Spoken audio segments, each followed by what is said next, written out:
Hi guys, and welcome back to Carnivoreclaire. This is the channel where I talk about all things carnivore diet, weight loss, chronic illness and health in general. So if that speaks to you, then do hit that subscribe button. In today's video, we are going to go over the 90-day update. So I have a video on my channel talking about the 30-day and the 60-day. So this is the 90-day. So anything that's really changed between the 60-day and the 90-day is what I'm going to go over. If you want information on the earlier days of the process, do go back and watch those videos because they'll be really, really useful to you, especially if you're just thinking about starting this diet, which, spoiler alert, I think you should. So let's get into it. What is a carnivore diet and what am I eating to start us off? And then we'll get into the nitty-gritty of it. So the carnivore diet is a diet where you omit carbohydrates. So you have 0 carbohydrates, you only have fat and you have protein. So when you go on this diet, you'll be eating meat, fish, eggs, butter. Some people have cheese, some people have tea and coffee, although that's not strictly carnivore. Water, that's basically it. It's a very restrictive diet. For myself, the things that I generally eat are beef and lamb. They're the two meats that I enjoy. Pork, for example, causes an inflammatory response in me, so I don't have that. And I just kind of feel that I'm safe with beef and with lamb because I've been eating those for 3 months now. For the most part, I will air fry my food, but sometimes I'll put it in the skillet. If I put it in the skillet, I will cook it in a bit of goat's butter. I can't tolerate dairy very well, so I just tend to go with the goat's butter because that's easier on my stomach. Recently started having eggs again. That's something new in the last month or so. I started off having eggs at the beginning and it was causing an inflammatory response in me. So I stopped for a few months. I tried them again a month ago and I am able to eat them, although only if I have like 2 or 3. If I have any more than that, I will get the response, the bloating, the pain, etc. I do eat cheese and I do eat dairy cheese, but that's my bad because like it's not great for me. But this is what we're doing. This is what we're doing. It's given me a bit of sustenance between meats because I tend to eat a meat at about 9 AM and then about 8 PM I have my second meal. So for the past month, the 60 to the 90 days, I have for the first time started to see some improvement in my chronic illness. So if you don't know, I have ME or chronic fatigue syndrome, amongst a range of other things, but that's the most prominent condition that I have. I've had it for 16 years and it has stopped me from doing so much. It's wrecked my life, if I'm honest. For 16 years, if I go out one day or do something one day, I'm laid up for days on end and it's very, very frustrating. It's not just being laid up with fatigue, it's also pain, inflammation throughout my body and also brain fog. A bit of brain fog now, although I don't know why because I'm fasting today, so I shouldn't be having brain fog. But yeah, brain fog as well, and there's lots of other things.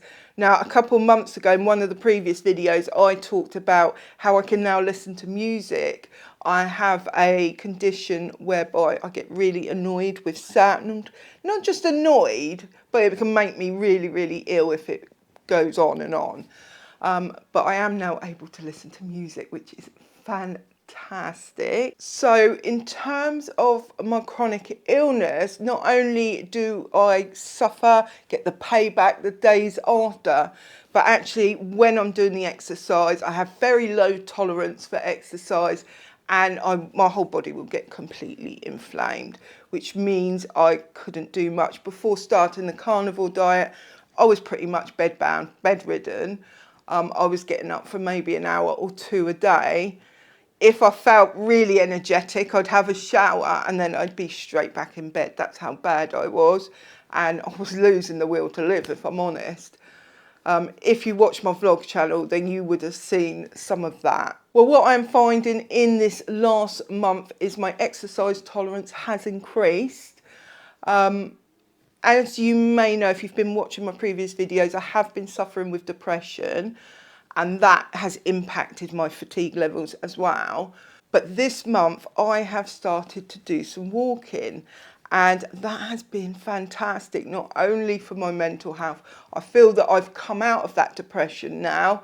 I'm a lot healthier mentally, and I'm going on long walks. I'm doing 10,000 steps about 4 to 5 days a week, which is absolutely fantastic. It's a complete and utter turnaround. Now, I still do get the post-exercise malaise, the payback the next day, but it's nowhere near as intense as it used to be. It used to be I'd wake up the next day and my whole body would be inflamed. I could barely sit up. That's not the case now. The case is that I am able to wake up the next day and not even realise that I'm fatigued, and then the fatigue just kind of sets in as the day progresses, but it is literally just fatigue. It's a bit like when a healthy person goes to the gym and they really overdo it at the gym and the next day their muscles are all sore. It's a bit like that. I did have one day that got really bad, but we'll get onto that in a minute. The ability to go on long walks, which is going to impact my weight loss as well as my mental health, is fantastic. And it's just about baby steps, just taking baby steps to get improved. I have never felt fitter or healthier. I have heard from other people it's at the 3-month mark where we start seeing benefits for chronic illness. So I am on track. I'm on track to getting my health back. I have the expectation that it's going to take about a year or so to really get my health back and get my weight off as well. So as I was getting better, I was getting a bit lax with the diet, if I'm honest. So over the last 10 days or so, I'd slowly been having a few carbohydrates, not that many, maybe a banana or 2 bananas.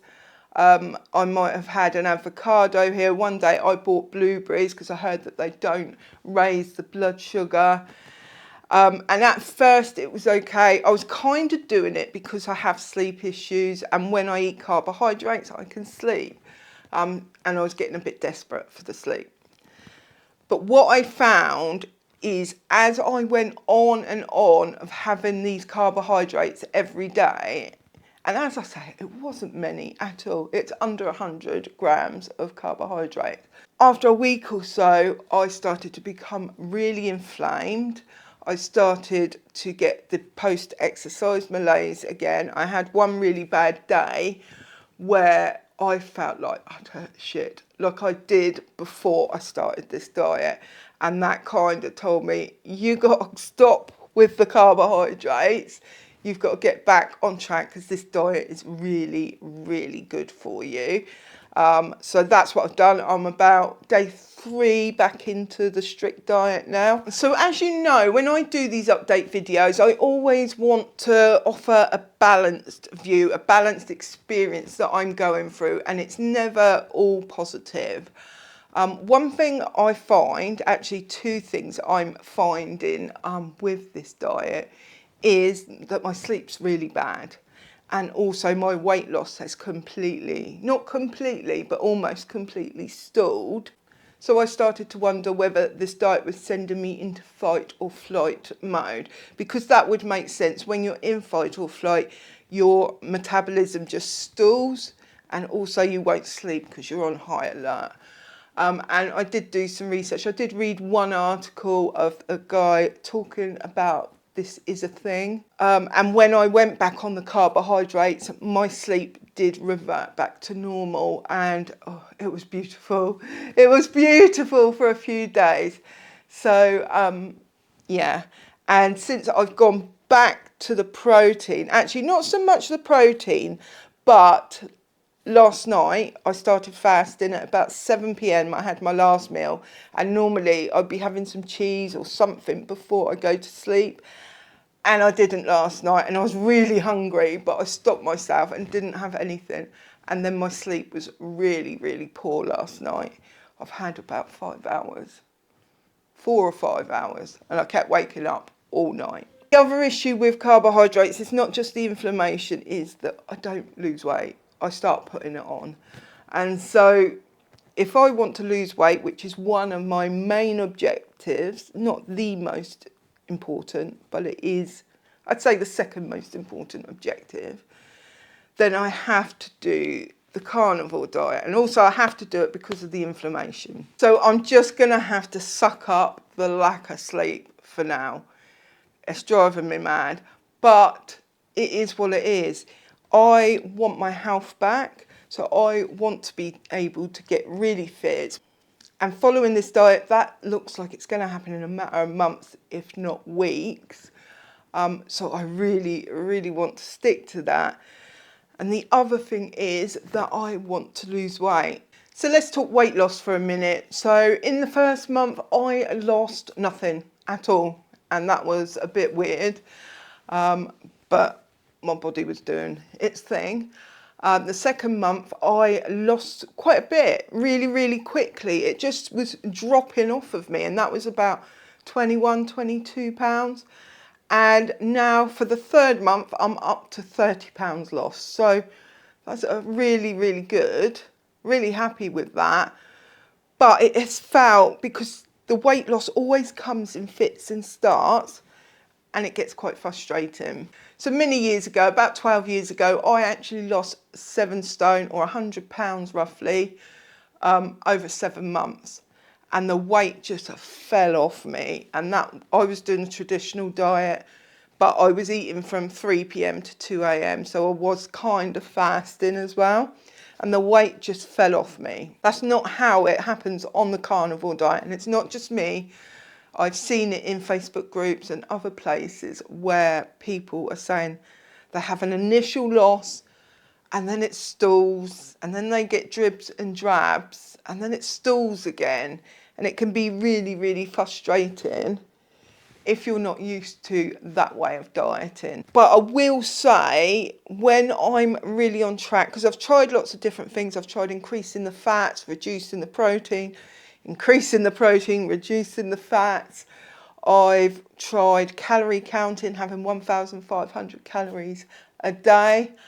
And now I've increased the exercise as well. None of those things made any kind of difference whatsoever. And I do have to state that I am probably in perimenopause now because I'm 49.